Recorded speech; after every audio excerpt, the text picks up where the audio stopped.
Subscribe कीजिए विद्युदभी channel को और दबाइए इस बेल आइकन को हमारे वीडियोस सबसे पहले पाने के लिए। पृथ्वी सहित सौरमंडल के बाकी के ग्रह घूमते क्यों रहते हैं? चंद्रमा घूमता है, पृथ्वी घूमती है, बाकी के ग्रह भी घूमते हैं, लेकिन क्यों? आप लोगों को ये पता होगा कि पृथ्वी अपने एक्सिस के अबाउट रोटेट करती रहती है। इसके साथ ही पृथ्वी सूर्य का चक्कर भी काटती रहती है, लेकिन क्यों? चलिए आज हम इसके कारण को जान ही लेते हैं। आपको मैं ये बता दूं कि पृथ्वी का जब निर्माण भी नहीं हुआ था, यानी जब पृथ्वी धूल कण और गैस के छोटे छोटे कण के रूप में थी।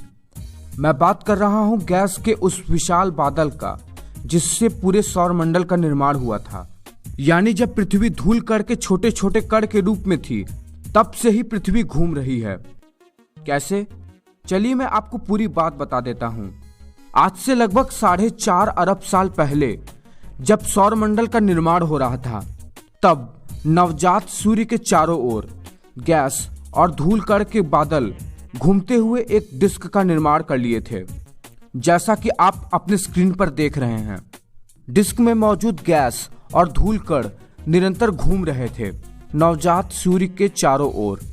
इस डिस्क में मौजूद धूल कण नवजात सूर्य के ग्रेविटी की तरफ अट्रैक्ट तो हो ही रहे थे, लेकिन अपने में ही ग्रेविटेशनली कोलैप्स होकर ये बड़े बड़े पिंडों का निर्माण भी कर रहे थे। यानी उस समय ग्रहों का निर्माण भी चल रहा था। ये disc conservation of angular momentum की वजह से लगातार घूमता जा रहा था।